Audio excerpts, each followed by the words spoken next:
On a vu que la fonction de R2 dans R qui a xy donne x2 moins y2 est la partie réelle d'une fonction holomorphe. C'est en effet la partie réelle de la fonction qui a z donne z2. Qui a x plus y donne x plus y au carré qui est égal à x2 moins y2 plus de ixy. La partie réelle c'est x2 moins y2. Donc si je considère la fonction x2 moins y2, je peux trouver une autre fonction de R2 dans R, qui est la fonction kxy donne 2 fois xy, telle que la première fonction plus i fois la seconde soit holomorphe.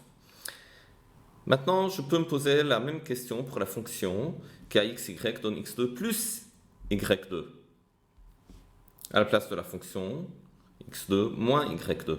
Existe-t-il une fonction q telle que x2 plus y2 plus i q de xy soit holomorphe? Donc la même question, je peux la poser pour, par exemple, la fonction kxy donne ln de x2 plus y2. Ou, en général, étant donné une fonction de R2 dans R qui a xy donne p de x et de y, est-ce qu'on peut trouver une fonction q telle que p plus iq soit une fonction holomorphe? C'est-à-dire la fonction qui a x plus iy donne p de xy plus iq de xy de c dans c soit holomorphe. Alors si p de xy c'est égal à x2 moins y2, on a dit la réponse est oui. Dans ce cas, q de xy c'est 2 fois x fois y.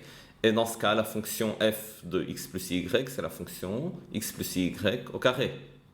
Ici, la réponse sera non pour la première fonction. Pour la fonction x2 plus y2, le q n'existe pas. Pour la seconde, la réponse est oui. Et en général, il y a un critère pour dire si la réponse est oui ou non. Q, lorsque ça existe, on l'appelle le conjugué harmonique de P. Étant donné P, comment je sais si Q existe ou pas? Alors ça repose sur ce théorème. Alors, si P plus IQ définit une fonction holomorphe, alors d de P sur dx2 plus d de P sur dy2 égale 0, c'est-à-dire Laplacien de P égale 0, et d de Q sur dx2 plus d de Q sur dy2 égale 0, Laplacien Q égale 0. Donc une fonction qui vérifie Laplacien de la fonction égale 0 est appelée fonction harmonique. Les fonctions harmoniques sont les fonctions dont le Laplacien est nul. Ce que ce théorème dit alors, c'est que la partie réelle d'une fonction holomorphe et la partie imaginaire d'une fonction holomorphe sont des fonctions harmoniques. Alors pourquoi c'est vrai et comment ça peut répondre aux questions qu'on vient de se poser? On commence par dire pourquoi ça devrait être vrai. Si on prend la partie réelle d'une fonction holomorphe, donc gp plus iq définit une fonction holomorphe. Le Laplacien de p, c'est d de p sur dx2 plus d de p sur dy2, mais d de p sur dx2, c'est la dérivée par rapport à x de d rond p sur d rond x. d de p sur dy2, c'est la dérivée par rapport à y de d rond p sur d rond y. Mais on sait d'après les formules de Cauchy-Riemann, comme p plus iq est holomorphe, alors d rond p sur d rond x c'est égal à d rond q sur d rond y, et d rond p sur d rond y c'est égal à moins d rond q sur d rond x. Et ainsi le premier terme donne d2q sur dx dy, le second donne moins d2q sur dy dx. Mais comme p et q sont de classe C2, alors je sais par le théorème de Schwartz que si je dérive par rapport à y puis par rapport à x, ou par rapport à x puis par rapport à y, alors j'aurai la même réponse, et donc d de q sur dx dy égale d de q sur dy dx, et le Laplacien de p c'est égal à 0. Donc de même, je montre que le Laplacien de q est égal à 0. La fonction p de xy c'est égal à x2 moins y2 est harmonique parce que d de p sur dx2 c'est égal à 2. Si je dérive deux fois, une première fois par rapport à x, j'ai 2x, une deuxième fois, ça donne dérivée de 2x par rapport à x, c'est 2. d de p sur dy2 c'est égal à moins 2, parce que je dérive une fois par rapport à y, ça me donne moins 2y, une deuxième fois ça donne moins 2, et donc c'est 0. Laplacien de p égale 0, et heureusement, parce qu'on vient de dire que p est la partie réelle d'une fonction holomorphe, la fonction kx plus y donne x plus y au carré, et la partie réelle d'une fonction holomorphe, d'après ce qu'on vient de dire, doit être harmonique. Un deuxième exemple, c'est la fonction q de xy égale 2 fois x fois y. Alors, la dérivée d2q sur dx2, si je dérive une première fois par rapport à x, ça donne 2y. Je dérive une deuxième fois par rapport à x, ça donne 0. Donc ça, c'est 0.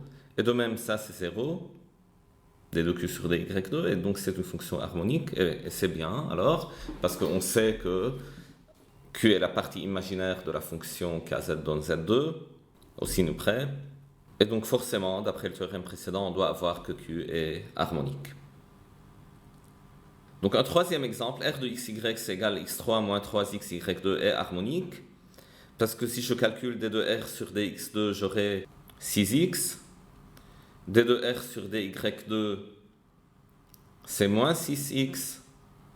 Et donc, la réponse, c'est 0. La fonction qui a xy donne x2, y2 n'est pas harmonique parce que d de h sur dx2 c'est égal à 2 fois y2. d de h sur dy2 c'est égal à 2 fois x2. Et la somme n'est donc pas la fonction nulle. Si on revient maintenant à nos questions, alors la question qui se pose, est-ce que x2 plus y2 admet un conjugat harmonique? Donc si oui, si la réponse est oui, alors on doit avoir, d'après le théorème qu'on vient d'énoncer, que la fonction qui a xy donne x2 plus y2 doit être une fonction qui est harmonique. Ça veut dire la dérivée seconde par rapport à x plus la dérivée seconde par rapport à y doit être nulle. C'est une condition nécessaire.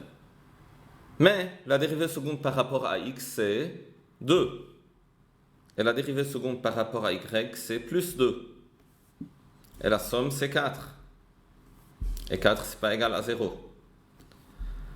Donc ma fonction qui a xy donne x2 plus y2 n'est pas une fonction harmonique, et donc je ne peux pas trouver une fonction q telle que x2 plus y2 plus i fois q de xy soit une fonction holomorphe.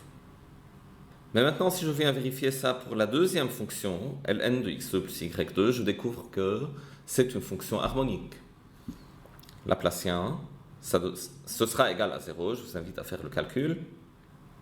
Et en fait, il y a une réciproque au théorème qu'on a dit, et c'est la suivante. Si la fonction est harmonique, donc de classe C2 est harmonique, alors elle admet un conjugué harmonique. Donc pour la fonction ln de x2 plus y2, je dois être en mesure de trouver q de xy tel que ln de x2 plus y2 plus i q de xy est une fonction holomorphe.